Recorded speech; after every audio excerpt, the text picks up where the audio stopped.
मुस्लिम धर्मियांचा पवित्र रमजान महिन्याला आजपासून सुरुवात। आज संध्याकाळी चंद्र बघून पवित्र रमजान महिन्याचे तरावी म्हणजेच नमाज पठण करून पवित्र उपवास महिन्याला सुरुवात झाली।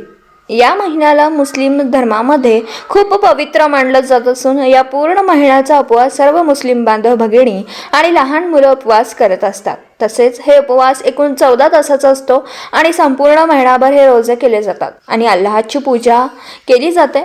हा महिना 29 किंवा 30 दिवसांचा असतो।